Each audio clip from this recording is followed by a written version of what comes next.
Hey, friendo, Steve here. And Larson. So we could sit here and tell you exactly why Going In Raw is the only pro wrestling podcast you need to be listening to. But why hear it from us when you can hear it from this cheap Undertaker impersonator we found milling about outside our office? Take it from the dead man. The only thing greater than having powers of darkness is having the power of listening to Going In Raw every day.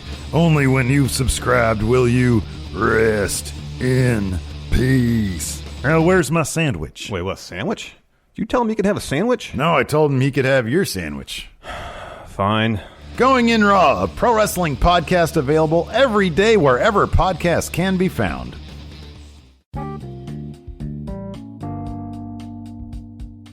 You are listening to Any Given Sunday, a part of the Dead End Podcast Network.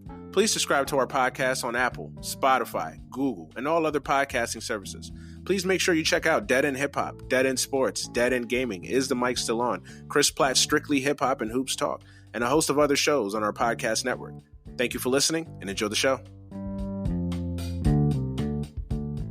Welcome to Any Given Sunday. I am your host, Manny Brown. A Thursday edition of the podcast. Hiatus is officially done, kind of like the NBA season.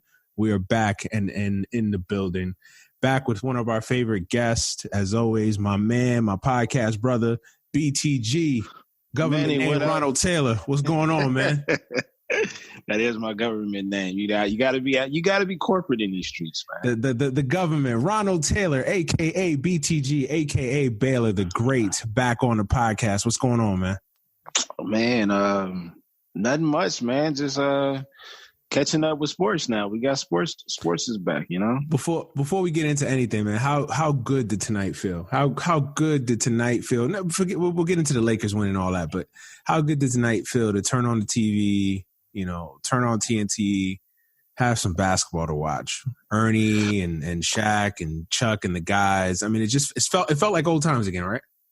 Yeah, it did. I went back and forth between watching them and then, you know, going to Spectrum and watching it from that point of view.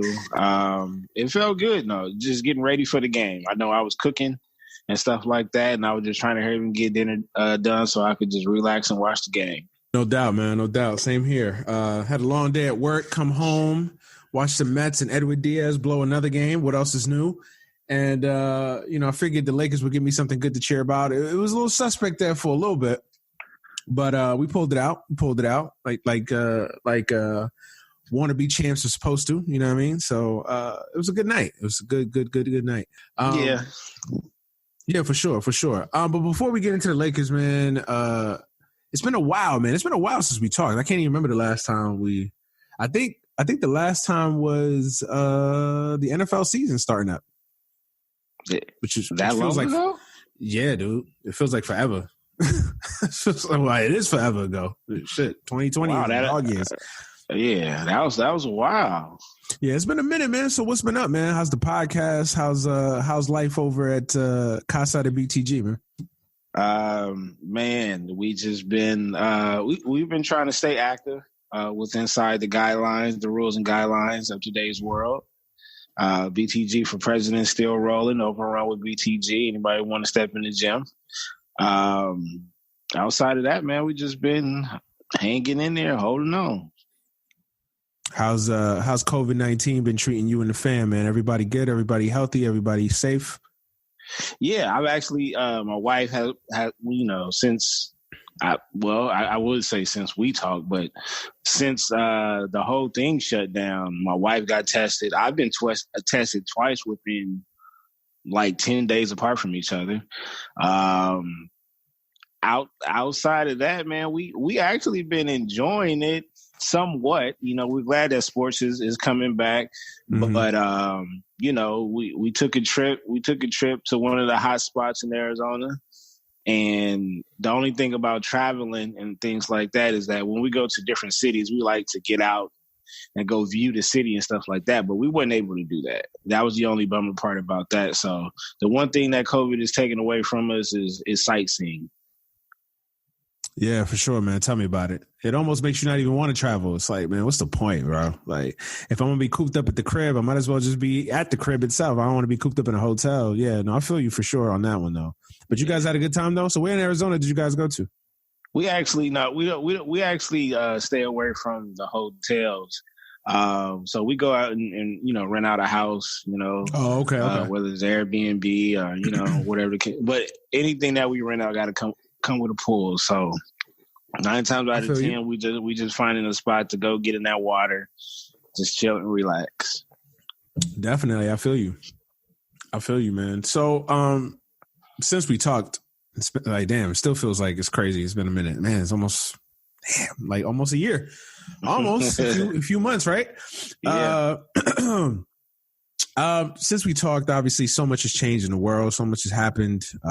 Man, I feel like you could probably make a movie out of the shit. It's been crazy. Yeah. Obviously, with all the things going on in the world, George Floyd, coronavirus, you're one of the smartest people I know. I didn't get a chance to really pick we've talked offline, I'm sure, and we've had a chance to kind of communicate, but on wax, we haven't had a chance to really talk about everything that's going on in the world with Black Lives Matter and I don't want to say movement because LeBron said it so eloquently. It's not a movement. You know what I'm saying? It's a lifestyle when you Black. So absolutely. So everything that's going on in the world today with our people, within our communities and whatnot, I just wanted to kind of pick your brains, man. I didn't get a chance to really, get your insight on everything going on, man. How did you feel when everything was going down? And you being in LA, of course, me here in Seattle, I see it every day. Stuff in Portland still going on, obviously. But you in LA, how I guess my first question would be kind of just your insight to everything that was going on for the last few months. And then, of course, living in LA, how did you kind of take the temperature of what's going on out there? Well, lately it's mixed emotions because even though I agree with, I'm actually the one on the side of rioting and looting because it seems like they only listen to us when we start to tear up things.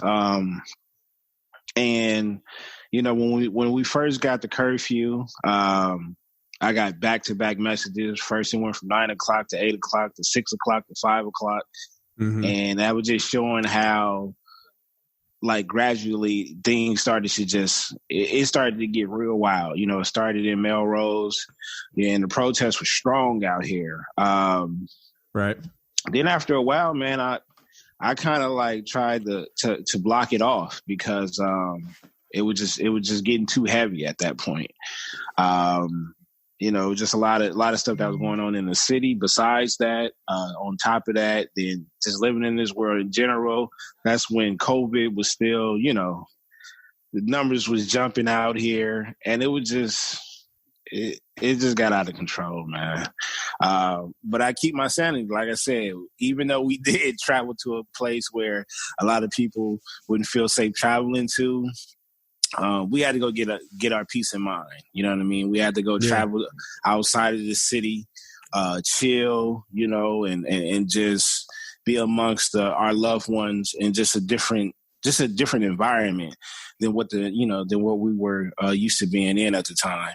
So we've just been taking it one day at a time. As a matter of fact, next month we gonna try to escape somewhere. You know what I mean? For a couple of days just to reset. Yeah, man, for sure. You definitely got to do that, man. It's you definitely got to get out there and see the world, see what's out there for sure. So yeah, no, I appreciate that insight, man. Like I said, you're one of the smartest people I know. So always getting your perspective on things is always cool. Don't get me wrong, though. We are wearing our mask. It's not like for sure, man. For sure, man. We definitely doing it with inside the guidelines and things like that. But bro, you're not gonna keep me. You can't keep me in the house too long.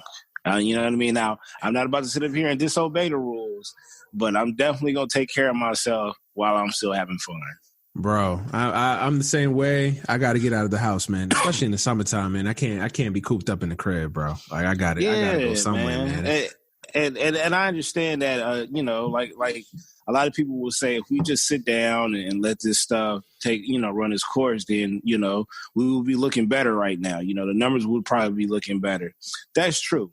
At the same time, you're talking about, some people that's been stuck in the house since March. Since, you know what I'm saying? And it's like... And not really since March, because if you live in an area where you get obviously you blessed to live in Cali, so your winters are maybe a little rain here and there, but that's about it. If you a guy like me, or you got Jarv and some of the crew back on the East Coast, man. I mean, you've been stuck in the house really since like November, December, so you itching to get out. Right. And at the same time, though, I don't expect. And I wouldn't want anybody to get out there and go to the nearest club or nearest lounge or something like that. Right.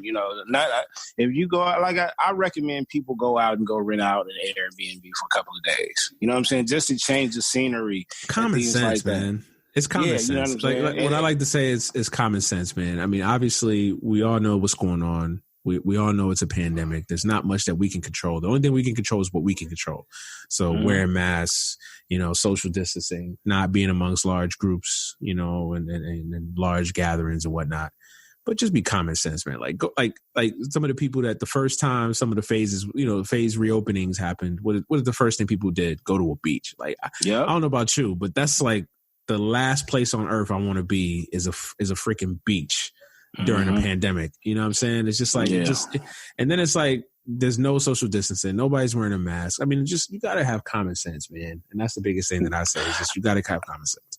I actually seen for the first time, I was watching the news earlier, which is rare, but I actually seen there was another country that was congratulating their citizens because they were practicing great social distancing on the beach.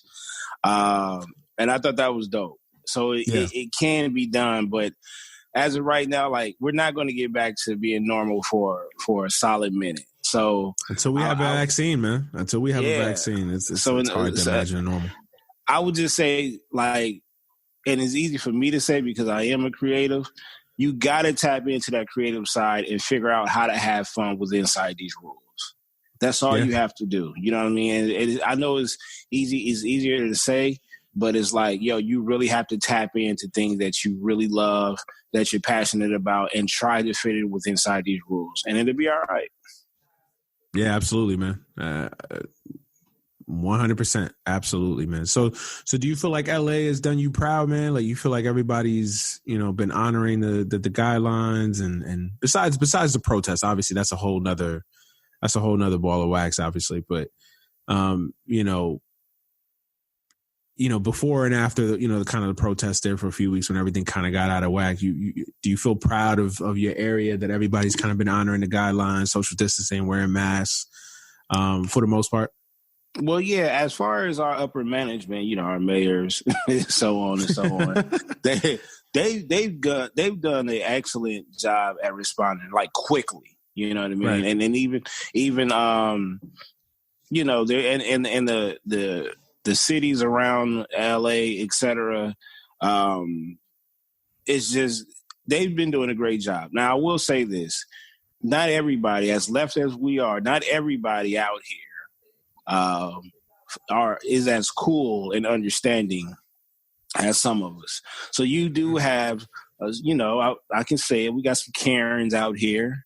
You know what I mean? So I'm sure the Karens are everywhere, bro. Karens are everywhere. Don't even trip. They everywhere. But I mean, in the height of the COVID strike, like there were still cats at Venice Beach hooping. You know what I mean? And I think that was at the time period where cats didn't really believe that it was a thing. I should say, but they ignored it until they actually shut down the beach.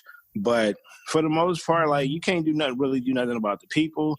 I'm gonna pat the upper management on the back because they've done a great job.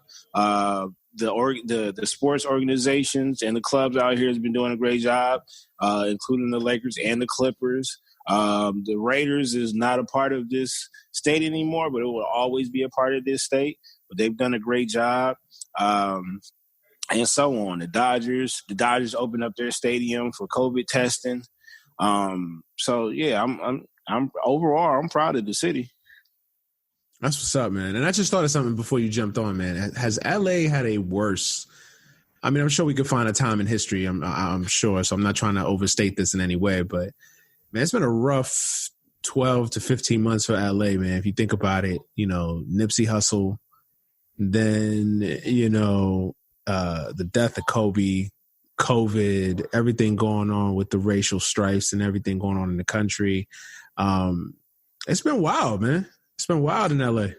Yeah, you know what? The crazy part, I just finished telling somebody this too, that before all that transpired, like a lot of people used to say, like, you know, some of the huge events that has gone on in our country, it seems like LA has always dodged. You know what I mean? Mm-hmm. You talk about the 9/11, you talk about Katrina, Oklahoma City bombing, you know, these mass shootings in schools and things like that. And it seemed like, and we've had a couple school shootings and things like that, but it seems like LA was always that city that always dodged being on the news like that. And then boom, we lose a golden child in Nip, you know, and we lose in another kid that we raised in Kobe back to back. Yeah, that was different. That was different. But like I said, I salute the upper management because they know how to celebrate their fallen ones. The tributes have been awesome. You know, you can still hop on just about any freeway and see a billboard with Nip or Kobe, sometimes with them both on the same billboard. Mm-hmm. The murals are still up. And it just shows the overall love of the city. Like, I was trying to explain to the thread, shout out to the thread. Yeah, shout out to the thread, man, for sure. Like if once you become a Laker, and sometimes it's not even how long you play for the Lakers.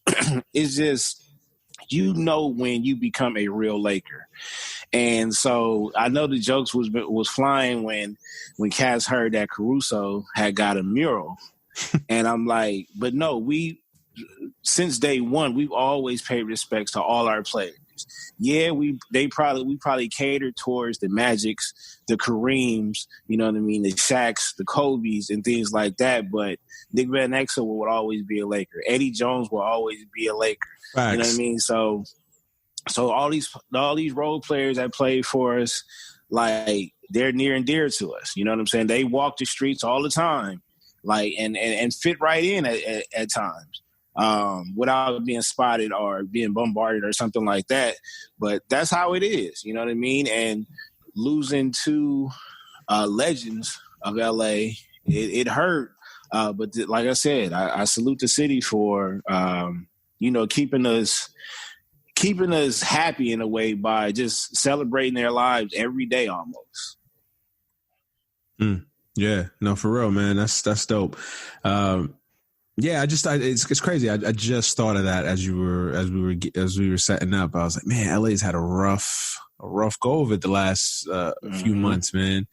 But if any city can pull through, is LA for sure. So yeah, man, it's crazy. So, you know, speaking of LA, obviously the reason we link up tonight is to talk about our boys, our beloved Lakers. Basketball for the first time in 4 months. I think I can't remember the number of days, but I think it's been like 100 and something days since the last NBA game was played on March 11th. So it's just crazy to think about. It's been 100 plus days since we last seen NBA action, man. So yeah, right now we're supposed to be, you know, still gloating and stuff like that, and talking about football season and you know, the upcoming basketball season. So yeah, it's different now. Did it feel weird seeing basketball in late July, like that, and it wasn't Olympics or like summer league or something like that? Well, that's what I was about to say. Not really, because this is when this is like July is like basketball. Outside of the pros, that's like the basketball month because it holds two of the biggest. Well, is a lot more, but the ones that I go to in Vegas, the biggest AAU tournament in the world, and then we have Summer League going on around the same time. So I'm getting that basketball fix before we go on a little small hiatus, deal with football for a bit, and then, the NBA returns. The one thing that was different was actually seeing the NBA, certain players like Bron, Kawhi, PG, AD on the court, no fans though. You know what I mean? Yeah. That's different. So before I guess we get into the highlights and everything that went down tonight, where did you stand on the whole NBA restart? As far as I know what you're gonna get to. I was in the middle. Right. Okay. I was in the middle. If they said they wanted to play, who am I to tell them that they can't play? You know what I mean? If they feel safe enough, if they feel protected enough, if they're okay with the guidelines, of course they're gonna complain, and they should if they don't feel like they're properly, if they feel like they're not properly taken care of, they have the right to complain. I don't care about them complaining, but if they feel like they can actually play, then let them play. Now, if they want to shut it down because of COVID and because of not the movement but the lifestyle, then okay, I'm with that too. You know what I'm saying? But just stand on it. Whichever one you go with, I'm going to roll with, because I understand. At the end of the day, we still look at basketball as an entertainment and that's a hobby. They look at it as their passion and their job. Right. And I know it's a lot more cats. There's almost double the cats that need that paycheck compared to the superstars or stars. So, and then besides that, cats want to get back to hooping in general. So, salute to the NBA for moving faster than any other league. As fast as they could move, because I still feel like some of the stuff they did, I didn't quite understand. But overall, they got. What you mean? Get into it. What you mean? You didn't quite understand? I understand the seating arrangements, but because at first the way it was presented was, they're going to be social distancing themselves as, assigned seating and stuff like that. And I'm like, well, it really don't matter, because on top of them just playing against each other, they're going to be mingling throughout that time period together. It's going to be stuff that we don't catch, a lot more stuff that we don't catch. These cats are going to be in each other's rooms, playing a video game, et cetera, sneaking out, trying to get some wings. Shout out to Lou. So it's like some of the stuff that's just, and the NFL, we can throw the NFL in there too. Like some of the stuff don't need to be in the meeting. You know what I'm saying? Them swapping jerseys, that's not going to affect anybody. You know what I'm saying? The players sitting apart from each other are sitting apart from the coaches. Bro, I'm going to tell you right now, once the playoffs start, all that shit is going out the door. It's dumb. I get the point. I get the point of trying to send a message that, hey, look, we're adhering to the social guidelines and whatnot, but it's stupid. Like, everybody know. Like, does anybody really believe that Anthony Davis and LeBron are not going to sit next to each other, that they haven't sat next to each other on a bus or on the plane ride down? They're like, come on. Like, it's stupid. I think that we forget about they have practice. Exactly. they everything that themselves. Everything that happens amongst themselves, I feel like it's okay. It's the fact that how they interact with the outside world, hence the bubble. You know what I'm saying? Like, I feel like that's what people are missing out. Like, amongst themselves, what about this? What about this? Giannis was caught.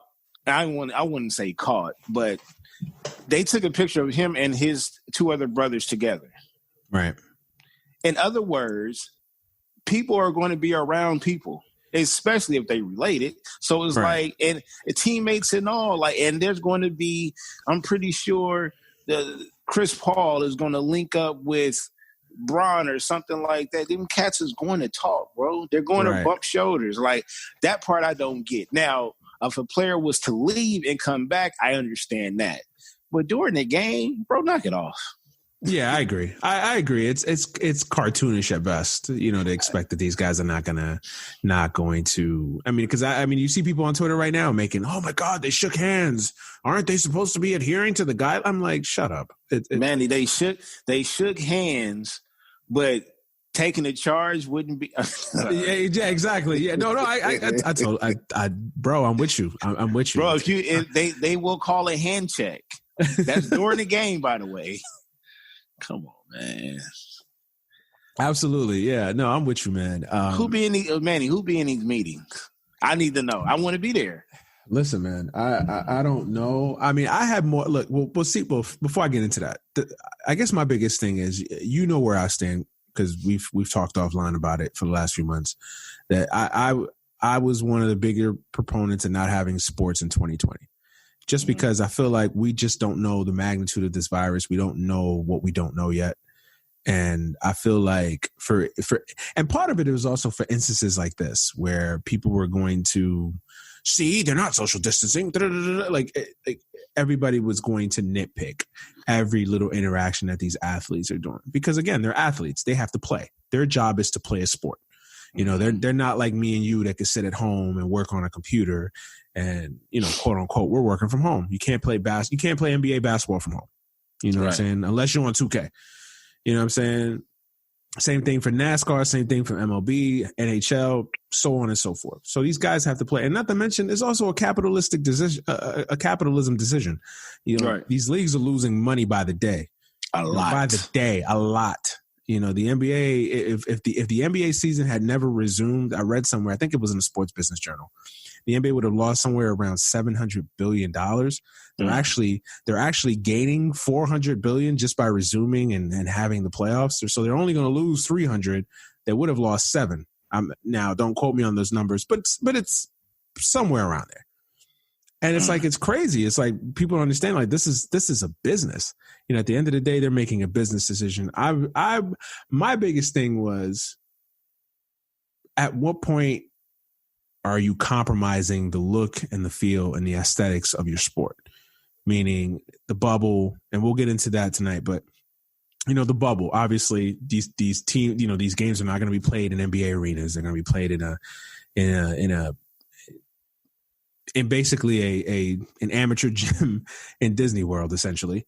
How is that going to look? How's the look and the feel of that going to play? My biggest thing is from a look and feel of it. If it doesn't look and feel like NBA basketball, then at one point are you compromising your product? It doesn't. It's not. I can honestly tell you that, and this is my personal feeling. I'm not complaining though. I'm not going to complain like a lot of people. I will accept the conditions, but if you're asking me how do I feel about it, I think overall it's trash. Because the one ingredient that makes sports what it is us. Right, the fans, absolutely. And so without that, and I see them with the marketing team tried to do something by bringing in the fake crowd. I had a better idea. It just is somewhat similar to baseball, where they said they was going to let, you know, a couple of fans in or something like that. I mean, I thought they could have did that with the Staples Center. You know what I mean? That would, and had real actual fans inside. You know what I'm saying? And actually cheering. You know, besides the whatever I just seen, that 2K crowd, like that's not going to get it. But because the thing is, once playoff basketball comes, it's not going to be the same. It's going to be real weird, and you can't even compare it to AAU, because in AAU there's actual crowds too. And every level of basketball, there's some sort of a crowd. Yeah. So, look, I'm with you. I think I will say that I think some sports can adapt to it better.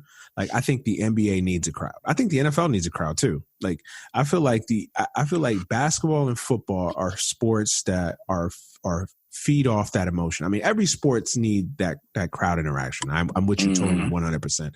But I feel like basketball and football, to me, are the two sports the most and the NHL, I think, is also going to be hurt by it too, that need that crowd interaction, that need soccer that as roar well. of the crowd. Soccer too. Yep. Yeah. I think baseball, out of the four major sports, I feel like baseball is the best equipped to not have a crowd, although I think it hurts them too. I got two other sports.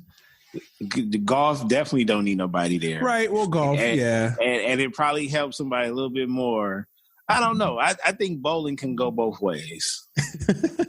Yeah. I mean, it's different. It's different with golf, obviously. Golf has a little bit more of a different aesthetic to it. But I feel like as far as the team sports, I feel like baseball is the only one that I feel like it could survive a lack of a crowd. It's not ideal, but I also feel like it could survive a lack of a crowd. But I feel like with basketball, I think you need that crowd. I think you need that crowd interaction, man. I think you. I might have to disagree with you on the baseball one. Really? Okay. Yeah, because I'm not even a casual baseball fan. I'm just a strictly let me know when the playoffs start baseball. Right? Unless we're going to attend the Dodgers or Angels game in person, I'm not watching these cats until the playoffs start. But I will say I've seen cats, freeze up. We have a legendary pitcher over here who has frozen up every goddamn postseason. Oh, well, don't get me started on your man Clayton. Don't get me started on your man Clayton. You know me. I could go days on Clayton. But it'd be those moments where that crowd plays a huge factor. No, absolutely. Those lights get a little bit brighter. But I would just say for the playoffs though, and the World Series. Outside of that, 160 plus games without fans, that could be done. Yeah, no, I agree with you. I think, look, you know me, I'm a big baseball guy. Like, of course, would I rather have fans in the stands? Absolutely. I think that baseball, although tonight I was pleasantly surprised how I think the game had a lot to do with it. I think because the game turned out to be so competitive and was just a good physical playoff type of game, minus the sloppiness. But, I think that helped somewhat after but I was surprised that I wasn't bothered by the presentation of the game so much. But I feel like baseball, for me, it hasn't bothered me that much because it's, the Mets playing in Citi Field, the Dodgers playing in it's like it still looks and feels like a baseball game, like an MLB baseball game, just without fans.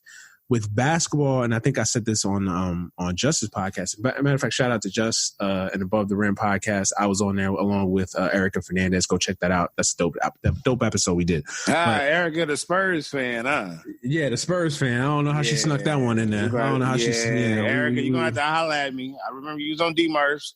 Yeah, you're gonna have to holler at me. We did. I let her slide on that selection, but whatever. But I think I said the same thing on that show, that I said that I feel like basketball is going to feel a little bit different because, again, if this game tonight was at Staples Center, like literally everything else was the same, but it was at Staples Center, I feel like it would have felt more like an NBA game for me. You know what I'm saying? Like we would have whooped their ass if it would have been in the Staples Center. Let's just stop. You know what I mean? Like, oh my God, we was picking up steam at the end of the season. Yes, we was. We were. But even like tonight's game, like even if they had to do the same setup that Major League Baseball did with, not having a bubble, just kind of having regionalized schedules, right? Like, I feel like had this game been at Staples Center, even with an empty arena, I feel like that would have felt more like basketball to me than kind of playing in this gym in Orlando that just kind of feels like just a generic NBA arena that you would create in 2K. Like it just doesn't. Yeah, it doesn't feel right. It doesn't feel right. Now, like I'm with you. I'm not complaining because at the end of the day, I'm glad to have sports. And I did get into it as the games went on and we got to the fourth quarter. We got a close competitive game. Of course, I got into it. My Laker fandom showed. So, it's the best what we can get with the current situation. Then so be it. But yeah. I think the other thing that hurts too is, man, it's 3 months of this, because the baseball season is 60 games, and then you already know the postseason is a month, and that's it. But the thing is though, and right now we don't actually know. Although the SEC just came out and said they will be playing all conference games. Pac-12 came out a while ago and said that. Yeah. The NFL. We just don't know. We just don't know because there's a player every day that's opting out. You know what I mean? So I figure if enough football is different, people, man. Football is different. It's just it's a different breed, man. I mean, I just don't know how you social distance in the NFL with football, and I just don't know. We already know because that's a 60+ man roster.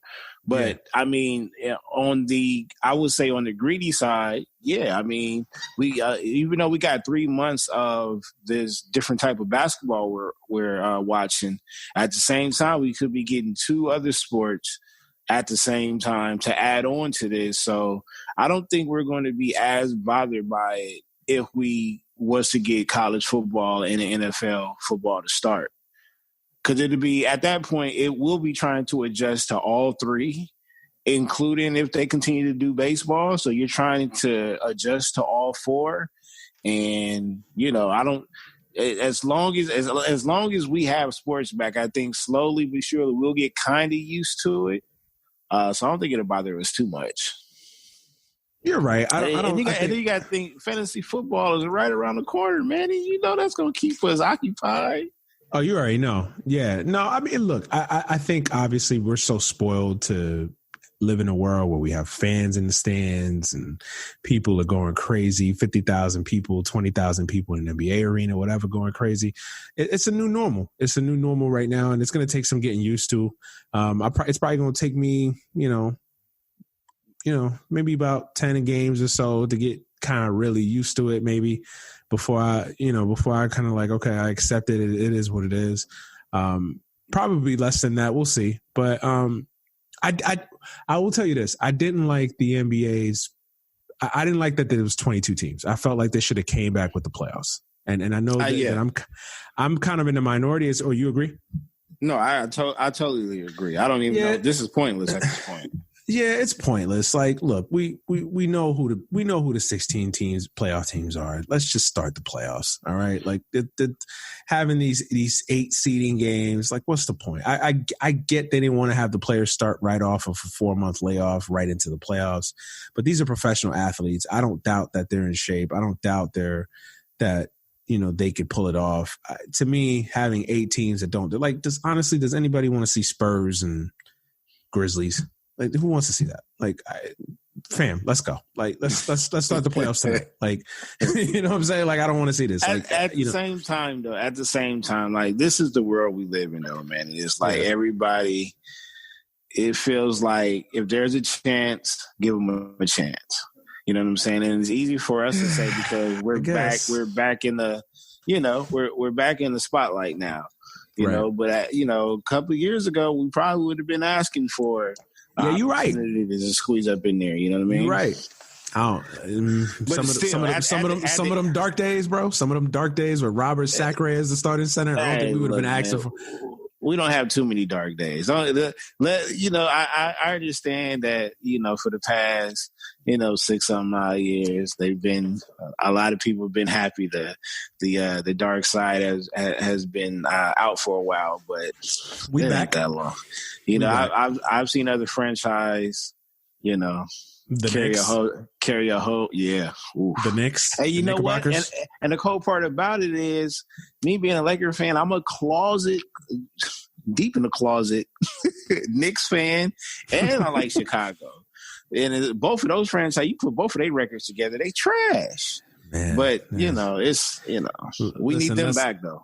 Let's not this. Oh, of course, the NBA. I mean, even the biggest Knick Bull hater will agree that the NBA is better when the Knicks are good, when the Bulls are good. So we need those markets back. But I feel you. I get where you're coming from. Obviously, if you're a fan of the Grizzlies, or if you're a fan of I shouldn't say the Grizzlies because they're in the playoffs, but if you're a fan of Portland, or if you're a fan of whoever, one of these other 7-8 teams that have an opportunity, you're not feeling you like, hell yeah, like, give me a shot, give our team a shot. You never know, right?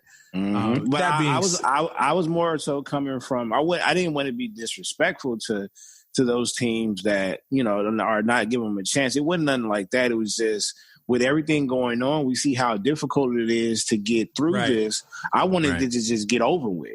Absolutely. That's what I was more talking about. Like, just start from the playoffs so we can hurry up and get the champion, and then boom.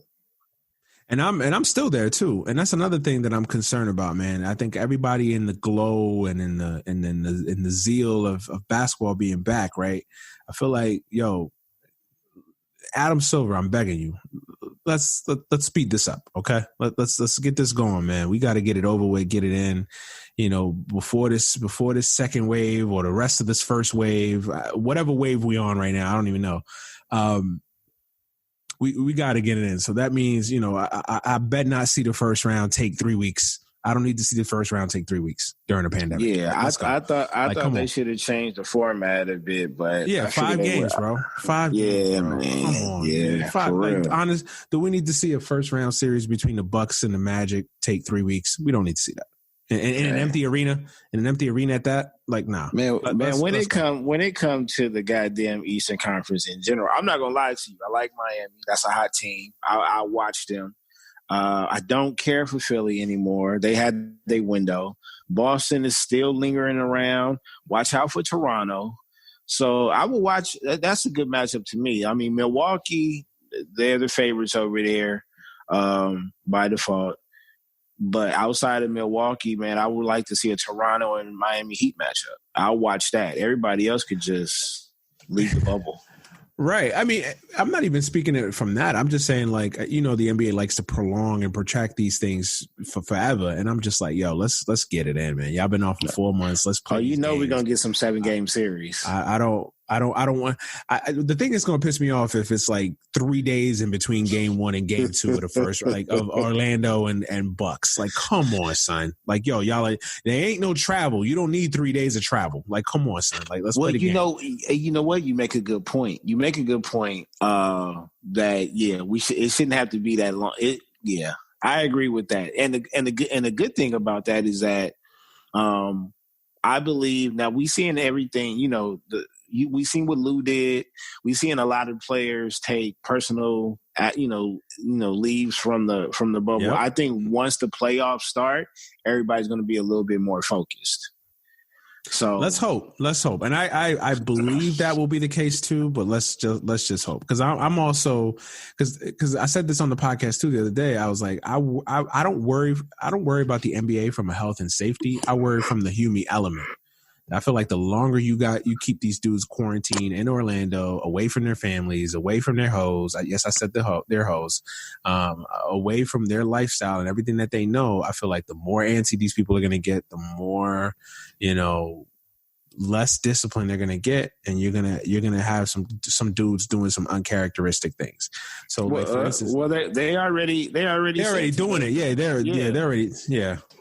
Yeah, I mean, so that's my thing. They're getting players are getting restless that they're not able to be with their girlfriends, not able to be with their wives, and of course you got the stragglers or whatever, and mm-hmm. And they're kind of getting fed up with it. You know what I mean? But that's because we're playing these irrelevant games right now, and I'm pretty sure when it comes to playoff time, bro, don't get me wrong, I understand that. Having that's important. But when we're talking about the playoff basketball, you'll sacrifice a little bit more because it's time to lock in. Right. No, and I agree with you. I think that once the playoffs start, I think you'll see a lot of this calm down. But yeah, we just got to get through these 8 games, man. But let's get into the Lakers, man. So tonight, first game of the seeding season or whatever you want to call it, the return to play portion of the season before the playoffs. Obviously against the Clippers, Lakers pulled it out, close game. First and foremost, man, what were your thoughts on kind of just general thoughts on the game? Were you impressed by the Lakers in the sense that they obviously were sloppy, rusty, and were still able to pull it out against a good, tough, competitive Clippers team? Or are you concerned that they struggled against a team that didn't have two of probably their 3 or 4 best players? No, there's really no hot take. See, I knew everybody was going to hop on Twitter and blow everything up. You already know. I'm actually saluting both squads for actually going out there and putting up triple digits, you know what I mean? So They probably a little bit out of sync, but we're talking about professional athletes here. And again, they're playing not only they're playing after a layoff, but they're playing in a whole totally different environment, whereas we just finished talking about players playing, playing without fans. A lot of them players play off of the crowd. You know what I'm saying? Shout out to Pat Bev. Especially the others. Yeah, especially the others, the role players. Yeah. Exactly. So I salute both squads. There's nothing special. That was, other than Bron actually having he actually had a quote unquote game winning shot. He didn't shy away from that. He had a mediocre game. AD did his thing. AD had about 34, 36? Yeah, 34 and 8, I believe. Yeah, and even then, it was a solid one. They played well. I mean, both squads played well actually, and it's not too different from the last two meetings that we had with them because, well, the first game, I'm not gonna lie, we came out sluggish, but we got to learn how to close in the second half. That's basically it. You know what I'm saying? When you had the Clippers up against the ropes, these Clippers, you got to keep them on the ropes because one thing about it is they don't get shook. They figure it out and then they start scrapping back, and that's exactly what they did. At one point, we was up by about almost 15, almost a dub, and they end up marching back and going up by 1. By 11, they actually take an 11-point lead. Yeah. Yeah, right. And then we scrap back a little bit. Now we're going back and forth. We don't have to get to that. We really don't have to get to that. Of course, they got 2 dynamic players over there. But what you've seen is if you stand your ground, you stay in front of Kawhi, and don't jump. Don't jump on the pump fake. You can see, we can manage that. Now, when PG, and this is why I personally wanted him over there, is because when he do get hot, it's a problem. That guy is a major problem. The problem with PG is just that it's never consistent, man. It's especially in big spots. It's never consistent, but that's why I said I never said that I wanted him over there as the number 1 guy. Right. You know what I mean? Him being the super Robin, I'll take that. And he's playing that role well. But at the same time, man, they got some dogs over there. So if you let them get off, it's a problem. I didn't take nothing away from the game, man. The Clippers could have easily won that game. They could have easily won that game. And then a lot of Clippers fans were saying we were missing 2 important dogs. That's true. But we could whoop y'all ass with those dogs too. The whole game changes. So it's probably a lot of things that we don't have to worry about when those guys are there. You know what I'm saying? The rotation might be a little bit smaller. But at the same time, man, like I said, they could have won the game easily, and we could have blew them out easily. Yeah, I disagree with you in the first part of what you said. I don't think both teams play well. I think you could tell that this was a 4-month layoff game. You could easily tell just the number of turnovers, the sloppy basketball. You could just tell it just wasn't. It wasn't a pretty game. Obviously, the game got better in the second half, especially in that fourth quarter. But I wouldn't say both teams played well. That being said, I'm with you on the Lakers, man. I'm actually more impressed that the Lakers won this game. I take nothing away from the Clippers. The Clippers are a good team. We all know We all know what the Clippers are. The Clippers are. Mm-hmm. I think I for my money, I think these are the 2 best teams in the NBA. I know people are gonna say Milwaukee. I still got to see Milwaukee in a big spot. Specifically, I still got to see Giannis. I don't know where that Milwaukee hype came from, man. I really don't. No, Milwaukee's a good team, but I still got to see Giannis in a big spot, put that team on his shoulders and score offensively. The Milwaukee is a good team in the East. Until they can show me, remember what year was that when Atlanta had a great squad? Oh, back in geez. Yeah, I know that 60 win team or whatever. Yeah, wasn't that 2017? 16 or 17? That was that was early than that. Because that was LeBron's first year in Cleveland, wasn't it? First year? First year back to Cleveland. So that was 2014, 2015, wasn't it? Because they went on to play Boston in the Eastern Conference, right? Yeah, damn, my brain is going into much. Yeah, well, It was like 6-7 years. I know the team that you talk about because Budenholzer was the coach of that team. Yeah. It was the Kyle Korver, the Horford, that team. Yeah. I see no difference with the Milwaukee team. Not as far as the players, but like these, and not all the Eastern teams because Boston has been consistent. Philly, I don't know what we're gonna do with Philly. Man, stop bringing up Philly, man. I'm so tired of the attention that Philly gets, bro. Like Philly is so. But it's the East though because they did have a chance to. They had a window. You know what I mean? They were supposed to be part of that top 3 or top 4. Philly started feeling themselves too much. That's the problem. Philly started patting themselves on the back. Philly was one of those teams, one of these franchises that gets a lot of acclaim early before they've ever done anything. They started feeling themselves, and then their whole organization. I mean, they've made some dumb trades. Some of the signings that they've made, I'm down on Philly, but this ain't about them.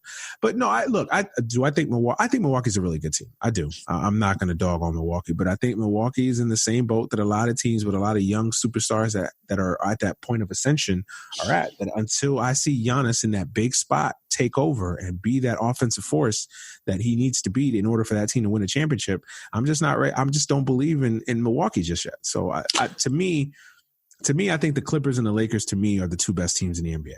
I think either one of those 2 teams are going to be your NBA champions this year, unless something crazy unforeseen happens. Then and it is the playoffs, so something out of nowhere could happen. But unless something unforeseen happens, I think the championship is definitely between the Clippers and the Lakers. That being said, I don't think both teams played well, but I was impressed with the Lakers' toughness. I was impressed with them figuring out a way to win this game.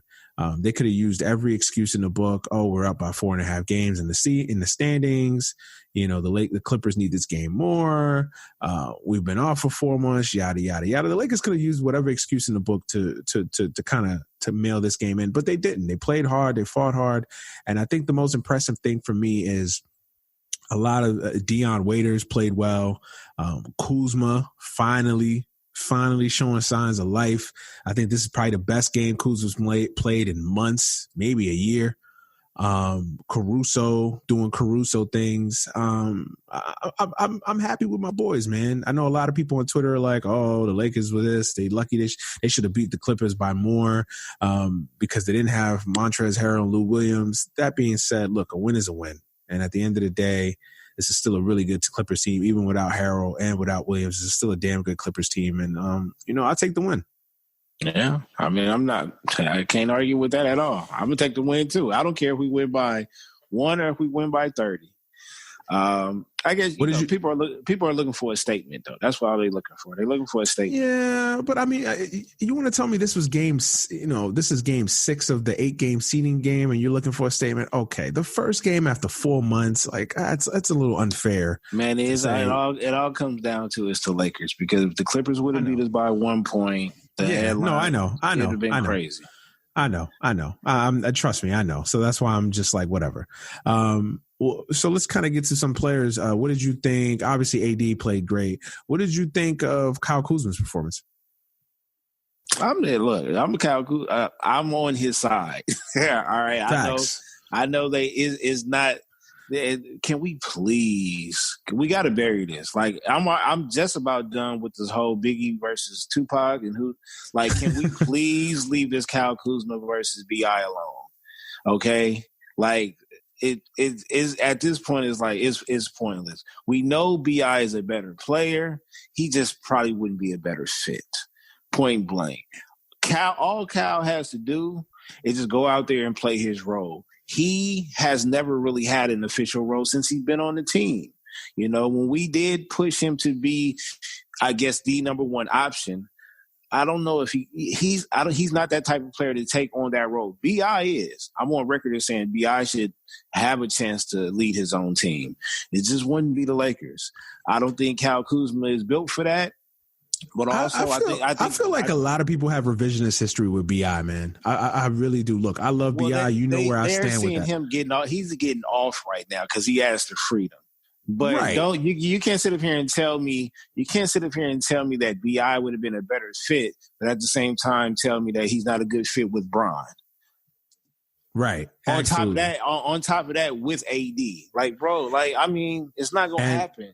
And the last 2 years when BI and Kuzma were both on the same team, who look at the numbers, Kyle Kuzma was a better player than BI on the Lakers. Right. But this is what they're going to use. BI is just a better player in general. He does more, which is true. Then he's just more upside. Yeah. If BI doesn't fit with Bron and AD, then I'm going with what Bron is used to running with, and that's shooters. And who's a better shooter? That is Cal. Did he shoot great tonight? He shot okay. He has to be consistent, but he actually stepped up because at one point only him and AD was in double figures. You know what I mean? So he's getting there. He's getting there. I just need him to play with more confidence. I love his bit of cockiness. I love, that's the key. That's the key there, because I think that's been the stark difference between Kuzma year 3 and years 1 and 2. Kuzma had an attitude about him. He had a cockiness. He had a chip on his shoulder. Like, how dare you pick me 27th? Like, I'm the 27th pick in the first round. And he brought that cockiness with him. And that's the thing that I've always loved about Kuzma. And for some reason, like, I don't know, he just lost that confidence this year. I think a lot of it had to do with the injuries, but I think also a lot of it, people forget this. Kuzma is really a 4. Like, he's a versatile, new age small ball hybrid 4. But that's his position. Mm-hmm. Who else plays 4? Anthony Davis. AD's already been on record that he does not like to play the 5. So, or at least play the 5 to start at the 5 and play the 5 for long periods. So what does that do? That basically puts Kyle Kuzma on an island because he doesn't really have a position. He's not really a 3. I mean, he could play the 3 in certain sets, but he's not really a 3. He's more a 4. So you really have a situation where you don't really know where Kyle Kuzma's fit is, and that's the problem. And I think that's what got his confidence down, plus the injuries, plus the trade. Like, this is still a young kid, man. Like, this is, I know we act like, because Kuzma played 3 years in college, he is older than your average rookie. But I mean, this is still a young kid. And, obviously listening to trade rumors every day to stay, he's not going, he's getting traded. He's getting traded for Bogdanovich. I've said it. I will again say the same thing that I said at the beginning of the year. Obviously, the Lakers to win a championship need LeBron and AD to be LeBron and AD. But I feel like the X factor for this team is Kyle Kuzma. I feel like if Kyle Kuzma... he's definitely X factor, but I'm also on record saying that Bond out of if they would have pulled the trigger, I wouldn't have been mad at that at all, because that is a killer over there. He's a killer. He's a killer. But I feel like Kuzma could be a killer too, and he is a killer. But he just needs the confidence, BI, and that's what people see. And they're not even really watching the full game. They're catching the clips. And BI is getting those. He's just playing with confidence, and he's always played with confidence. When he was with us, he played with confidence. Yeah, he played with confidence. They have a different game, though. You know what I'm saying? And with the roster that we have, with the 2 superstars that we have, bro, I just need the shooters. That's why we got Green. That's why we got Cal, because those are our shooters, and that's what we picked over. A guy that can actually has the potential of being the guy for a franchise. I don't think Cal Kuzma could never be the guy for the franchise, but I think he will be an important piece to a franchise. Yeah, I feel you. I feel you. And I think I still, like I was saying, I still think Kyle Kuzma is the X factor. I feel like if the Lakers are going to go on to win a championship, yes, they need LeBron and AD, but they also are going to need a good Kyle Kuzma. If he plays tonight, if he plays like this for the rest of these 8 games and into the playoffs, then I think that we're in good shape. Obviously, I mean, because we don't really need that much. I'm still worried about the point guard position a little bit. Losing Avery Bradley to me, I still think is a hit. I don't think it's a huge hit. I don't think it's an insurmountable hit, but I still think it's a hit. Rondo's Rondo. I mean, I like that. Rondo is my guy. Rondo is my guy. I love Rondo. I've said this. I've said this on Twitter. Rondo's the type of player you hate for 82 games, but you love for, 30-something playoff games. Like, that's the type of guy. That's what Rondo is. You hate him over the course of an 82-game season because he's going to do some things that are just going to scratch your head. But in the playoffs, Rondo's Rondo. So I think that the Lakers you can see right now, this game was a perfect example. Yeah, Rondo is not. He's not the old Rondo where he's going to blow by you, set it up, and find the open man. He's not that guy anymore, but he is going to control that offense, especially that half-court set, and he sets the tempo for the fast break. So it's more about being the general on the court than being the speed demon. We don't have that type of player. You know what I mean? We just don't. And the thing is, I want all of my soldiers. I don't care if he's not that player that he used to be. You need all of your soldiers in the playoffs, all of them. Right. Absolutely. Absolutely. And he still gives you something. I mean, he still gives you something. Again, playoff Rondo, regular season Rondo, there's no comparison. He still gives you something. Yeah. Any concerns from tonight's game? Like anything that are you concerned about LeBron's performance, or you just chalk it up to just fatigue or just I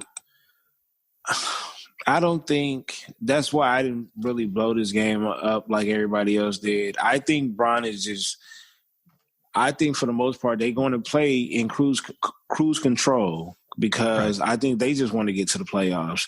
I thought you've seen it. I mean, Bron played very mediocre-ish like this game. You know what I'm saying? He picked it up late in the fourth when we needed him. But overall, like I said, we should have won that game easily by 10 to 15 points. And he sets the tempo. But other than that, no, like I said, I mean, I know you disagree, but I'm like, for that layoff, for AD to come out that strong, Caruso still looked the same. Danny Green looked nice shooting the rock, and even our new additions, Waiters is like, yeah, we definitely needed that. I need a mea culpa on Dion Waiters, bro, because I didn't love the Dion Waiters edition. I'll be honest. Just to me, Dion Waiters is one of those dudes. Look, I know Dion Waiters is talented. It's just like you just never know what Dion Waiters you're getting. Are you getting Dion Waiters that has the talent and the ability to be a microwave scoring machine off the bench, or are you getting the Dion Waiters that's just a mental case? You just don't know. Well, Manny, think about it like this, though. You got to think about it like this. Who is he playing with now? True. Absolutely. That's what I'm saying. Like sometimes it's a different environment, and sometimes you got to play with the best to understand. I guess we actually out here trying to win the championship. So I don't, I get it. You know what I'm saying? JR is one glass away of Henny from messing up. And we understand that, we got a guy over here that can't measure his milligrams with the edibles. But these cats, and JR has been there already, like they are part of a championship caliber team. I don't think they're going to pluck that off. True. Yeah. Yeah. But yeah, Dion played well tonight. He played well tonight. He did his thing. I've liked what I've seen from Dion so far. I think he fits the team perfectly. Are you surprised you didn't see JR tonight? I guess, you know what I mean? I mean, I'm not. I am a little surprised. Only because I wanted to see how they would. When it comes to the Clippers, I like to see the defensive rotation. I like to see who's going to rotate back and forth between Paul George and Kawhi. And I know JR is going to get a lot of work when it comes to Kawhi. A lot of work. Mm-hmm. So absolutely. I definitely wanted to see that. But like for both squads, really, I'm impressed. I think I will say it's going to be interesting to see how that Clipper team gels in the playoff, though. That's what I'm waiting to see. Oh, I'm with you. I think that's probably the biggest storyline of the NBA postseason right now is the Clippers, man. Is how are they going to gel? How are they going to figure it out? Are you with me? Has something been off with that team all year? It just doesn't seem they don't have they. It's like it seems like it's all business with them. You know what I'm saying? And the cool part about it is I'm pretty sure they do have relationships with inside that locker room. They don't show it as much as the Lakers do, and the Lakers really look authentic. You know what I mean? Yeah, absolutely. That's a good word for it. Yeah, but I think it comes down to the leader, though. You know, like when you look at the different personalities between Bron and Kawhi, it's totally different. Yep. You know what I mean? And then when you look at, and PG is a little bit more outgoing, you know what I'm saying? But AD just, you know, like it, you already PG's more of a follower, though. I've always gotten the vibe that PG's a follower. I don't think PG's a leader. Well, I mean, I thought he was a great leader with Indiana. That was more David West, I would say. I would say David West was the heart of the team, but I think PG. I think they looked to PG to lead that team. But at the same time, I've heard nothing but great things from former players talking about David West, so I can get that too. But I mean, yeah, they don't have what the Lakers have in that locker room because Bron that's anywhere he goes, he builds that type of relationship with his teammates. Whereas the Clippers, it seems like it's a gang of different personalities that it seems like they're all coworkers. Right. The Clippers suffer from, I think, from a lot of teams suffer is just is too much talent. And I feel like the Clippers have a lot of talent, but they also have a lot of personalities. You have a lot of personalities on a team, a lot of volatile personalities, I should say, on a team. That shit can go one way or it can go another. There's no in between. I think Pat Bev would be perfect in a Lakers uniform on this type of team, though. You know what I mean? So because of his personality, seems like, you know, because his personality in general, whatever jersey he puts on, like that's who I'm protecting. You know what I'm saying? Like I become that franchise. Right. Patrick Beverley is one of those guys that if he plays against you, you hate, and if he plays on your team, you love him. Yeah. He's overrated. Absolutely. Yeah. Oh, no. Patrick Beverley himself overrates himself constantly. Yeah, you can let all that lockdown. Like y'all got to stop with that. Patrick Beverley, people. He is a pest, though. He's a pest, but Patrick Beverley, come on now. No, I'm with you on the Lakers and the Clippers, man. It like I get into these discussions a lot with other Clipper fans, and like from a talent perspective, I feel like the Clippers. What Clipper fans? Wait. What Clipper fans you talking about? The 3 or 4 Clippers fans that say I know some so-called Clipper fans. They say they're Clippers fans. Okay, so look, there's 2 types of Clipper fans. There's the Danny Manning, Clipper and Brent Berry Clipper fans, and then you have the Lob City and beyond Clipper fans. These niggas say that they're they shall remain nameless, but these niggas allegedly are Danny Manning Clipper fans. Oh no! If y'all wouldn't get those free tickets to go to the college, I forgot the damn name. We used to go to the Clipper games all the time for free. If you wasn't in there, if you wouldn't get in them free Clipper games, I don't want to hear it. Facts. Yeah, but anyway, the 17 Clippers fans out there, the Clippers have more talent. I don't know if they have more talent. I think the Clippers have more upside than the Lakers. I feel like when the Clippers are firing on all cylinders, I feel like the Clippers have more upside. But it's like judging 2 NFL prospects. The Clippers are that prospect that's got the athleticism, the speed, all the measurables, all the talent. But the Lakers are that guy that's got similar measurables or whatever, but he's got the intangibles. He's got the thing that you can't measure. And that's the thing that I look about this Lakers team. There's just a camaraderie. There's a toughness. There's, like you said, it's authentic. These guys actually like each other. There's been a good vibe with this Laker team all year. And that's what I haven't seen with the Clippers. And that's just interesting. I'm not writing the Clippers off just yet because, I mean, if anybody can figure that situation out, is Doc Rivers, and they have the horses to do it. But I don't know. There's just something off about that team, man. It doesn't seem like all the pieces are just fitting quite right. Right. He said there's something off about that team. Yeah. There's something off about him, man. For real. I've been on that theme all year.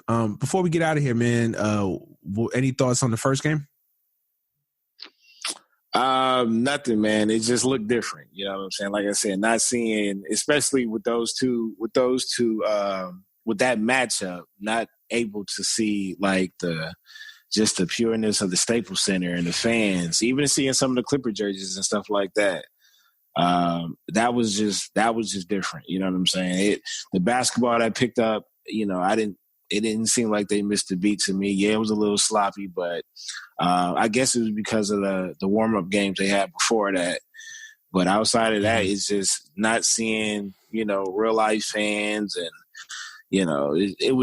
that's the only part that I took away from it. A lot of people are up in arms about the Pelicans and Zion. Where do you stand on that? Well, as far as like not playing him? Yeah. Leave him alone, bro. Like the NBA is looking to, this is how the NBA continues to be one of the top leagues. They know how to promote their players. And Zion is supposed to be, he's leading the pack. He's going to be one of the next quote unquote greats. If y'all want him to be that great, y'all got to let that man rest. Like, this is a freak of nature we talking about. And you don't want to rush anything back, or if something is a little bit off, man, let that heal. You know what I'm saying? And we don't know exactly what's going on, but let's just hope that the Pelicans do a better job than the Warriors did. You know what I mean? Like, let your star players down. Don't rush them back. Right. Look, I'm with you. Look, and the other thing you got to look at it too is, what are we playing for? I think the Pelicans are playing to build a championship team someday in the near future. Right. They're looking for that. They're not looking to be a nice story that sneaks into the playoffs and gets skull drugged by the Lakers or by the Clippers. Like, what does that do for you? By Houston. Yeah. What does that do for you? It does nothing for you.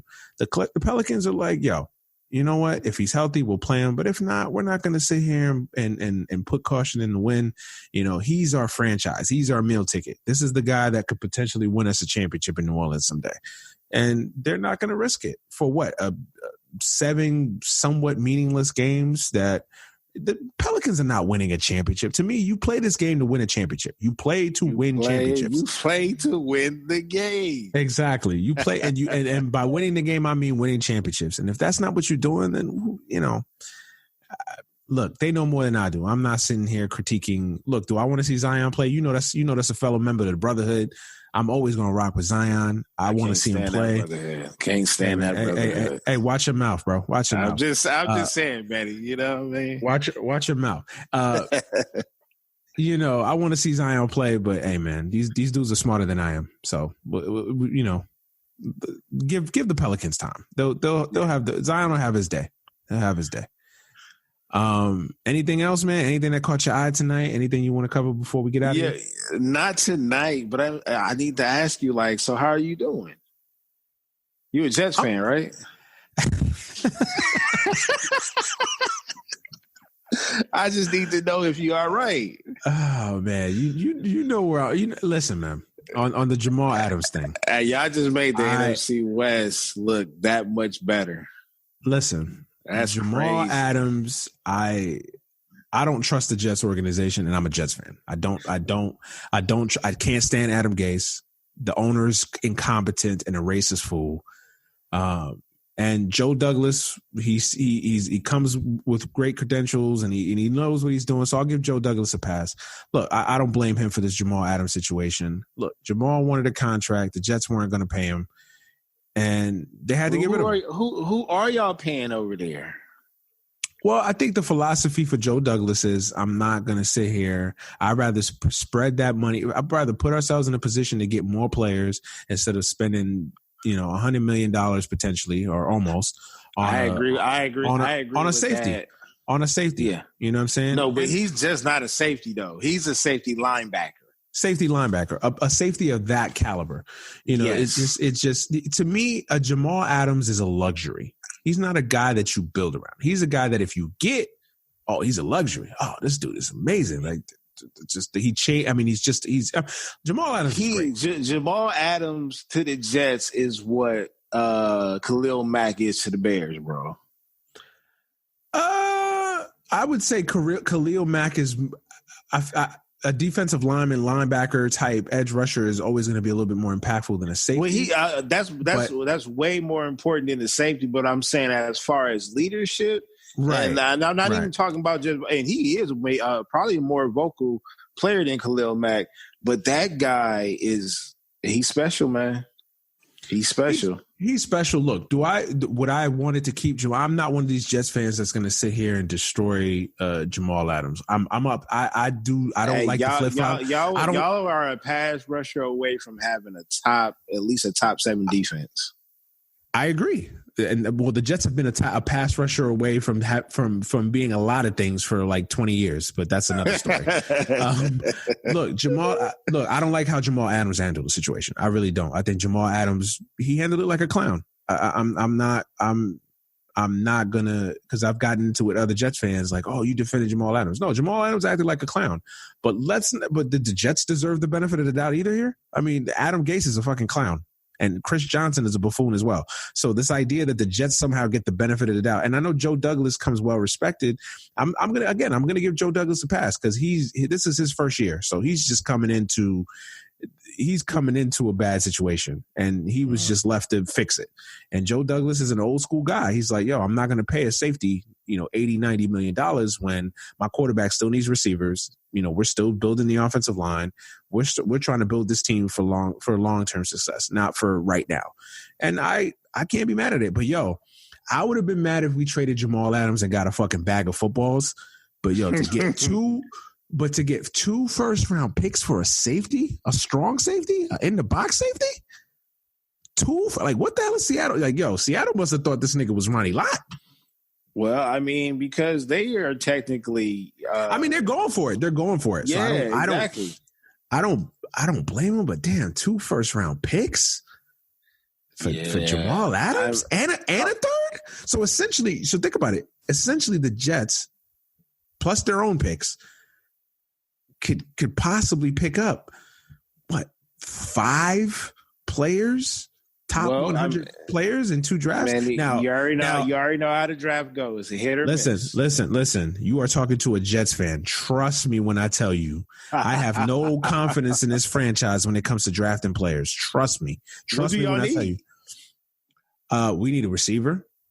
I need a receiver bad, huh? Yeah, we need a receiver bad. I feel confident with the offensive line. I feel like we've done a good job rebuilding the offensive line. Joe Douglas, that's his strong suit. I feel like he's done a really good job rebuilding that. Mekhi Becton, from everything you read, he showed up to training camp in like monstrous shape. Like he's ready to fucking dominate. So I feel confident that we're building the offensive line. I think we could use another tackle on the offensive line, but I think we're in solid shape there. But I think we need We need weapons, man. That's the problem with the Jets. The Jets haven't had weapons in forever. The Jets haven't had I got a top 5 MC in the backfield. Yeah, we got it. Le'Veon, if we give him the damn ball, if we build an offense around him, play calling around Le'Veon to use him to our benefit, I still believe in Sam Darnold. I think Sam Darnold is just scratching the surface. He got better last year once he was finally over. I don't believe in no USC quarterback besides Carson Palmer. Hey, man, take the hate out your heart, man. Take the hate out your heart. I think Sam Darnold is the guy. I just think we need to give him some weapons. I think first of all, we need to protect him and then give him some weapons. And I think we're halfway there on that. And then, we just, like I said, we need weapons, man. I'm confident in the defense. The defense. What did y'all do with Robbie Anderson? I know we was trying to snatch him. Robbie was out here trying to get that bag. I'm like, yo, Robbie, you nice and all, but Robbie Anderson, he's a deep ball threat. He's a deep ball threat, but he ain't Deshaun Jackson now. Robbie's a good receiver on a good team. Robbie's a number 3 receiver. Okay. But Robbie was out here trying to get that bag, and I don't blame him. He went from undrafted to a Pro Bowl type player. So I get it, but get your bag. It just wasn't going to be with the Jets. So now with the guy, heading to a different division. What Where do you see that? Where do you see that division going? I still think the Patriots are the team to beat in that division. As long as the evil genius is there, this is my problem with that. This is my problem, right? 31 other teams had Cam Newton sitting out there and let the evil genius snatch him up. This is true. That was a big mistake. Big mistake. Big mistake. Because if you know one thing, it's for certain. I feel like Belichick is going to be motivated. I feel like Belichick is going to be motivated to win without Brady just as much as Brady is going to be motivated to win without Belichick. And I also feel like... God, I would love to see a Buccaneers versus Patriot game right now. And then Cam is going to be motivated. Like the worst thing, or honestly, the best thing that could have happened to that dude was for 31 teams. First of all, the Panthers, the franchise that he helped put on a map, turn their backs on him and cut him. And then no other team, not one other team. You mean to tell me the Browns couldn't have used the Cam Newton? Because Baker's such a guarantee, right? But you know what? You can't a quarterback like Cam with his, very outgoing personality, outspoken, I should say. You just can't go to any franchise. You know what I'm saying? And everybody knows going to New England is damn near like going to the Spurs. I see what you're saying. I'm just talking from the talent perspective. Like I still think Cam Newton, you sent him to the Browns. He's going to be the goddamn what team that we just finished talking about? They're going to be They're going to be a team. Yeah, but the Clippers have the actual chance of winning the championship. I was going to say, but you send them to the Browns, it's just going to be a gang of talent. Just a gang of talent. But if you can't put those pieces and that doesn't together, work in football. Yeah, and that doesn't work in football. Football, you need to build a culture, a team, a camaraderie, and identity. That doesn't work in football. So I get it. At one point, he was supposed to come to LA and play for the Chargers. I don't even think that would have worked out. Really? I don't think that would have worked out, man. I'm not gonna lie to you. I know you like Cam. I roll with Cam. I'm not even a big Cam Newton fan. That's the thing. I'm not even a huge Cam Newton fan.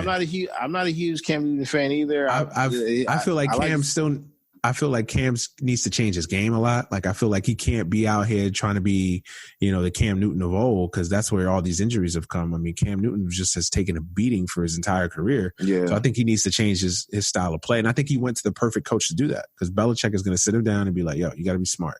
You're sick, do you think he's comfortable with sitting in the pocket, though? To me, Cam is a better pocket passer than people give him credit for. No, I'm not saying he can't sling the rock from the pocket. I'm saying, when it comes to Cam, it's all mental. It's all mental. His mechanics, I'm not worried about. His skill set, I'm not worried about. It's all mental. When he lose, it takes a toll on him.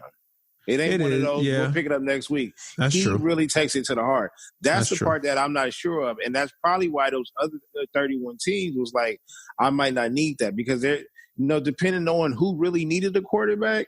I mean, a lot of teams that don't have a winning culture probably do need a quarterback. He's not, if they don't have a winning culture already, I don't see how that's going to benefit him or the team.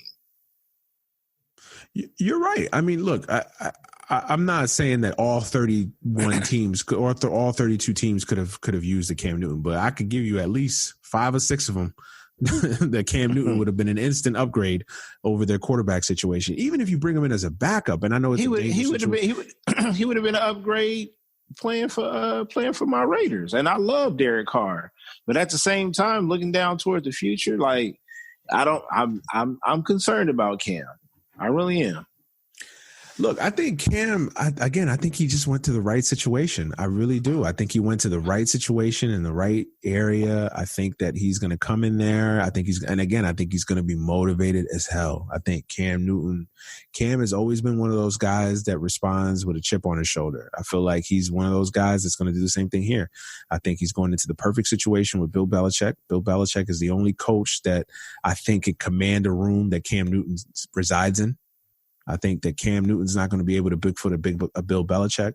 You know what this reminds me of? This reminds me of Mike Vick when he got out of jail and signed with Philly. This is what this reminds me of.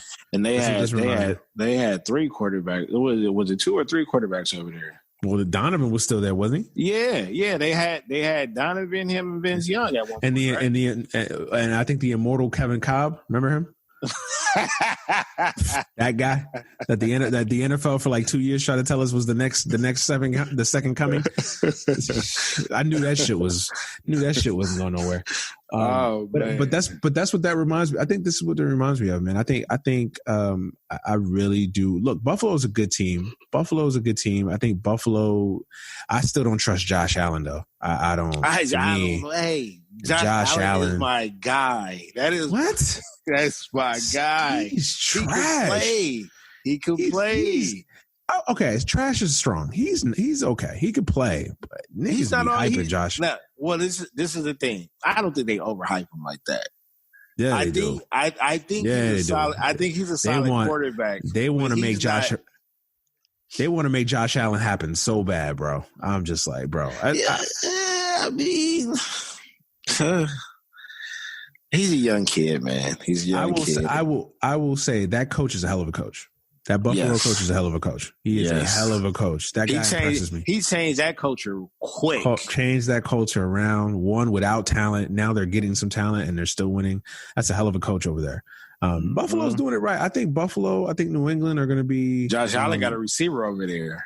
Yeah, finally, we'll see if he can throw to him though. That's true. That's true. That's another thing about your boy Josh Allen. No, I think the AFC. I think it's wide open, man. And even the Jets. I mean, we got talent. You know, with everything that happened last year, right? With Mono, with the shitty offensive line, everything that happened with the Jets last year. That's a team that went 7-9. If you got to think about it, if Sam Darnold doesn't get sick, the first game of the season, y'all stopped us from trying to go to the playoffs. So I'm not giving y'all no credit. We weren't supposed to lose that game. We were supposed to beat Charlotte, and we were supposed to beat the Bengals. Hey man, that's the NFL, man. You can't predict in the NFL, man. Any given Sunday, shameless plug. Any given Sunday, anything can happen.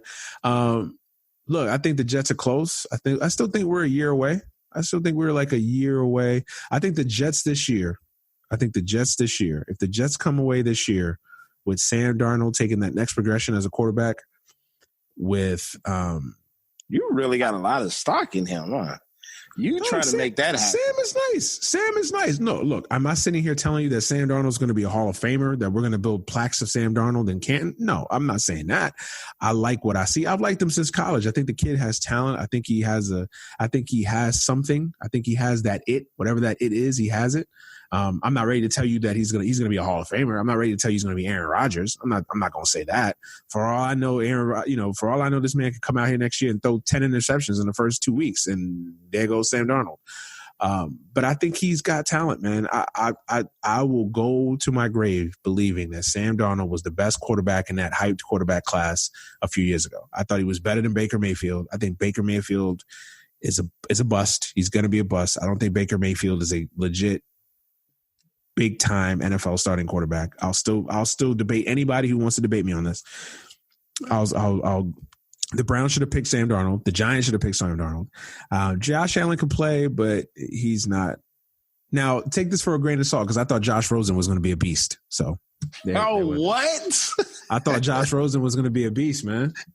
The suffering I had to do when he was a quarterback for UCLA. Do you understand what I had to go through? Oh, I know. We had conversations about it. Oh, man. You can't tell me you didn't think Josh Rosen was going to be that guy, man. No, absolutely not, man. All those comparisons to Peyton Manning, and no, man, he was too cocky for his time, bro. Too cocky, man. Excellent high school quarterback, though. But he had the same issues in high school that he had in college that he had in the pros. That is? He couldn't read the field that good. And his arm is not as strong as he think it is. No, his arm isn't as strong.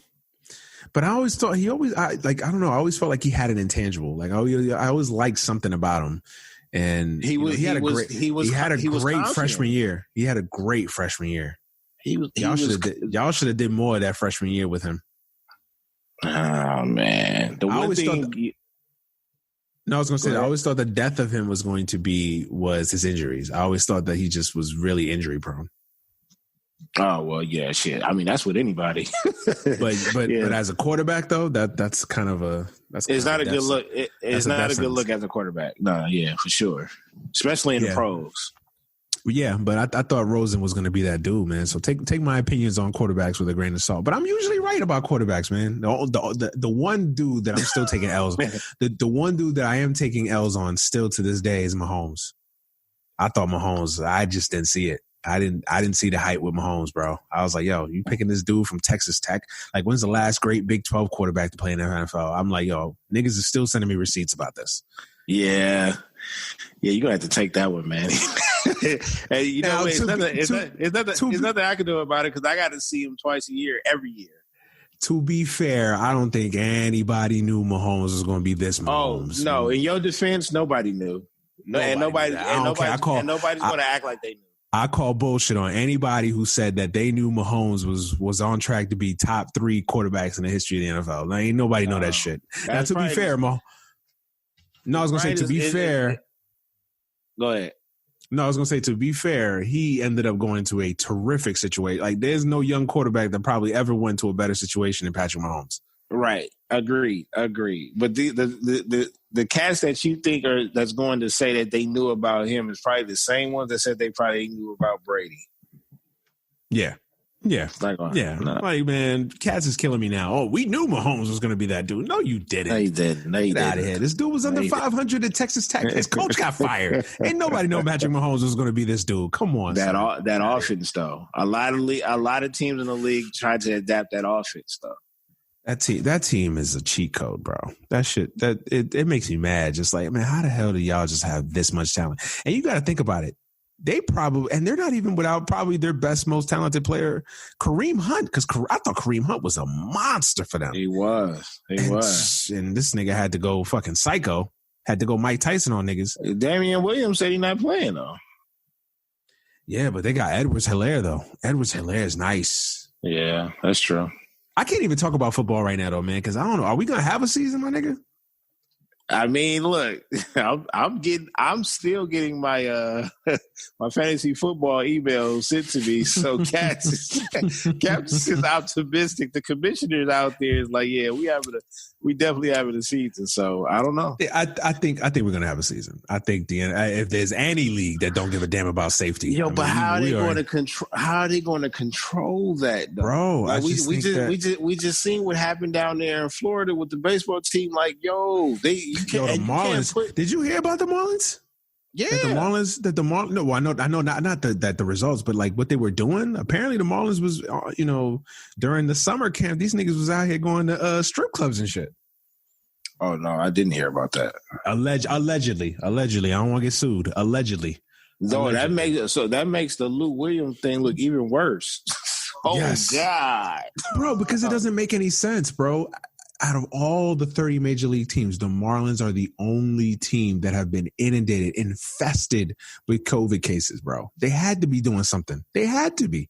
Like, this shit don't make sense. Like, if it had been like 2 or 3 people, okay, whatever. Just law of average, right? Nah, nigga, like 17 motherfuckers in the entire organization got tested. Come on, man. Like, these niggas was wilding in Miami. I get it. It's Miami and it's Florida, which is freaking Florida might as well be freaking Iraq at this point. It's a war zone, but it's crazy. I feel you, bro. How are they going to be able to pull it off? How are they going to do it? I don't know, but I think that the NFL, there's no league in the world that's more money hungry and greedy than the NFL. The NFL these owners, they'd sell their own mother to COVID if they could make a quick buck. You think they might lie? You think they might withhold some information from us? Yeah. What? The NFL? Man, I don't trust the NFL farther than I can throw them. I don't trust these niggas. The NFL, man, I don't trust the NFL at all. The NFL is going to try to do its best for the NFL. Trust. I mean, every league is, but the NFL don't give a damn. Yeah, I used to be like you that I don't think it's gonna happen. I don't know, but now that you're seeing baseball back, now that you're seeing basketball back, I think these leagues are gonna just try to tread along. And I think, and here's what gets me about the NFL. The NFL, more than any other league, is dependent on TV contracts. So if they don't have a season, man, that shit is a hit to their pockets because the NFL lives off that TV contract. I mean, they print money off that TV contract. So if they have to, now I don't know if it's going to be 16 games. I will say that. I don't know if it's going to be 16 games. I could see maybe 12 game season or 10 game season, but 16 games might be a little strong. I'll say this. I think we're going to have anywhere between the 12 to 10 game season. And it'll be kind of like regional. I don't think it'll be like baseball. It'll be like they'll have to completely redo the schedule. I don't know. Don't ask me how they'll be able to do that, but they'll have to just keep or they'll just keep it divisional games. And then, so like, let's say they do a 12 game schedule. They'll have to do like 12 game schedule. They'll have like 6 divisional games, and then, 6 divisional games probably, and then they'll have to play another division. So the AFC East will play the NFC East, NFC North will play the AFC North, so on and so forth. 1 or 2 teams from those divisions will play each other. I mean, honestly, I don't know. I'm just grasping at straws. I don't know. Honestly, I don't know. That means you should be in the meetings then, Manny, because apparently whoever's in the meeting, Look, I will say this. I think that if any league is going to try to force feed this shit and play 16 games, like the NBA is not going to play a full 82 games. The Major League Baseball is already playing 60 games. We already know about college football. If any league is going to be stubborn enough to say, nah, we playing our damn full slate, it's going to be the NFL. You know that. Yeah, that's true. The NFL will try to put that damn game in London if they could. Easy. Yeah, I don't see it though. But real quick, before we get out of here, you asked me about my football team. What about your team and the Oakland Raiders of Las Vegas, whatever the hell y'all calling themselves now? The Las Vegas Raiders. That shit still sounds terrible, man. The Raiders should not be in Las Vegas, man. It shouldn't, but you can thank Jerry for that. Jerry had something to do with that. If anything, they should have been back in LA. They should be a second team back in LA. Yeah, stay in Oakland or come back to LA. And it's cool. Like we'll probably never really get used to it, but they're locked in there for the next 20 years anyway. Stadium is just about done, and I'm excited to. I'm actually excited to see how our rookie core comes along. You know what I'm saying? So this time around, I was kind of upset that Antonio Brown flipped out. It's not that I really wanted him like that, but it was the fact that I wanted to see how Derek Carr would play with a top-notch receiver because he's never had the opportunity to. But he does have a lot of weapons around him this time around. So, our issue is definitely on the defensive side. So we'll see what it is. I mean, I'm always optimistic. So you still have faith in the God Gruden? Oh yeah. Gruden never did me wrong. You know what I'm saying? So I don't have a problem with Gruden. Everybody else has a problem with him. I don't. That's my guy. You know what I'm saying? Chucky is my guy. You gotta let him go to work. Him and Mayock, let them go to work. You know what I'm saying? And let's see what they can do. You gotta leave. Tough though, man. Oh, it's extremely tough, but I mean it is what it is. You know what I'm saying? You got to in order to get to where you want to get to, you got to go through some of the toughest opponents. And if the bulk of them is in our division, then we shouldn't have any problem when we play outside of the division. True. But I mean, I don't know what the Chargers is going to do. You know what I'm saying? I think they started Tyrod Taylor. Shout out to him.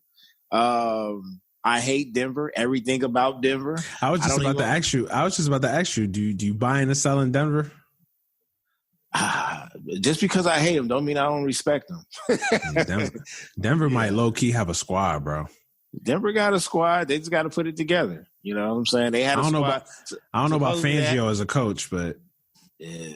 Well, I mean, that's what they got to deal with. I mean, the year before and the year before that, they quote unquote had a squad. They stayed with a great running back package all the time. They got some solid receivers over there.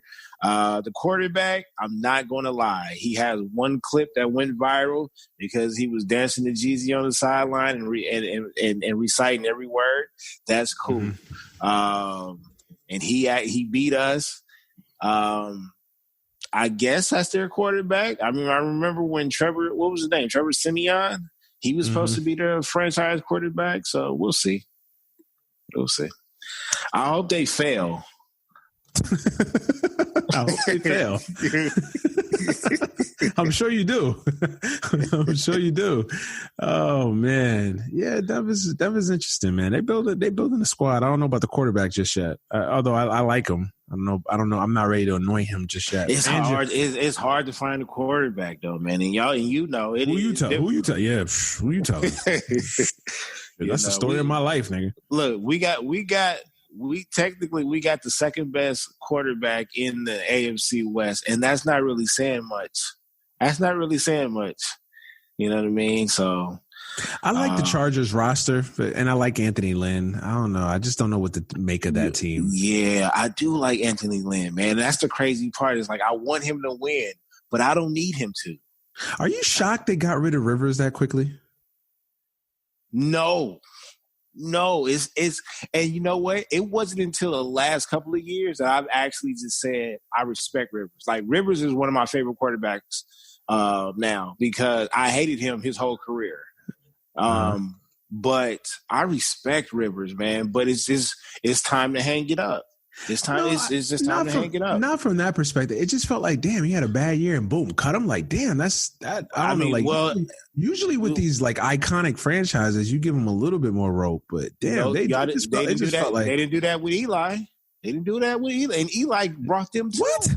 Eli, they gave Eli chances after chances, bro. Eli was done back in like they gave him chances after chances by giving him they gave him a running back.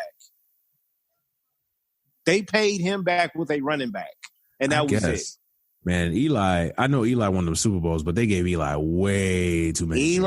Eli won the Super Bowl, and it was basically off the shoulders of that defense. So in order to get back to what you need to get back to, go build that defense again and protect Eli Manning. And he would give y'all another year or two. But that didn't happen. No, I'm not saying you're wrong. I'm just saying I'm shocked that the Chargers because remember the year before, Phillip Rivers was a MVP candidate and then literally had a bad year. Would you take him? Would you take him over there in New York? Over Sammy? Nah. Over Sammy. Well, Sammy obviously would have to be coming off the bench. Yeah, nah, I wouldn't take him in New York because we got Darnold, and I still want to see what Darnold has to do. But if I didn't have a quarterback like Indianapolis, I would say. Indianapolis got a quarterback. Indianapolis got a squad. They got a squad. Yeah, Reich is a good coach. Mm-hmm. Reich is a good coach. It's I feel so bad though for my man Andrew Luck, man. And I loved Andrew Luck, and it's crazy how the nigga leave and then they build this fucking team. They build a hell of an offensive line. They build the defense finally. Now they got him some weapons and a receiver because I think Pittman's gonna be a beast. And well, he left under his own. No, I know. I'm just saying. It's just isn't it ironic how like he walks away because they didn't protect that man for the entirety of his damn career in the NFL, and then as soon as he walks away, oh, by the way, nigga, we got a good offensive line. You bastards. Yeah, that is crazy. Yeah, man, let's get out of here. We talking NFL. We don't even know if it's a season going to happen. Let's just hope. Let's hope. I will say I'm more optimistic that the NFL season is going to happen now after tonight. Obviously, the basketball coming back, MLB slowly but surely trucking along. We'll see if the Marlins don't fuck it up for everybody else. Damn Marlins. You ran those possible NBA numbers that they would have been losing out on. So you don't think the NFL has been paying attention to that? Oh yeah, that's what I'm telling you, man. The NFL, like, they don't give a damn, bro. The NFL played during a damn zombie invasion. They don't give a shit. Nigga, what? Nigga, World War Z outside, nigga? Let's go. Steelers and Ravens. Let's go. Sunday night football. Sunday night football. Okay. My man, BTG, Baylor. Yes, sir. Pleasure as always. Always a pleasure. Before you get out of here, man, plug your podcast, plug your show. Let them know where they can find you. At Baylor the Great on all social media platforms, mostly on Twitter. Follow me, I'll follow you back. Talk to me, I will talk to you back. BTG for President, Open Room with BTG, a part of the Rare Sonnets Network, also a part of the infamous sports thread that's been quiet for so long. Man, we hot. Bro, how is ESPN how is the Ringer not hired us yet, man? Like, what's good? And I listen to the Ringer almost, once or twice a week, and like right. Come on now, come on, Ringer, come on now. Y'all need some more black hosts over there. Come on, Bill Simmons. And I be seeing y'all over there in the summer league inside the Mac Center. Y'all need some of this melanin over here. Come on, come on, son. Holla at us. The Ringer, holla at us. ESPN, holla at us. Come on, y'all can't keep making us tolerate Ryan Hollins and Kendrick Perkins. Come on, dude. Oh my, let's go. Come on. Oh my God, I don't even turn on ESPN anymore, bro. I just can't. Personally, I can't. But yeah, man, holla at us, man. SB Nation, holla at us. Like, yo, what's good, man? We got a solid roster too. Like, it ain't just like 2 or 3. We got a crew, a thread, solid 12, 13 talented brothers and sisters. Holla at us, man. We here, man. BTG, thank you for being on the show. That's the president of LA. If you need any advice on California, he is your man. The man is California through and through. Before I let you go though, you said you and the wife are thinking about another area to take a trip, man. Hey man, why don't you come visit us up here in the Pacific Northwest, man? Yeah, see, that's the thing. So, Manny, I had to drive to and from Arizona. I did not like that drive at all. It's about a total of about 5.5 each way. You know what I'm saying? So I'm on a roll for that. Oh, you definitely ain't gonna like that. You ain't gonna like that ride. You ain't gonna like that drive for the Seattle. Nah. Like a 15-hour drive. Because the next spot that we think about going to is right up the street in Palm Springs. You know what I mean? Or Temecula. One of the two. Nothing too far. One of the unfortunate consequences of COVID is that I was going to try to make my way to LA this year. Me and you have talked about it, man. I need to go to LA.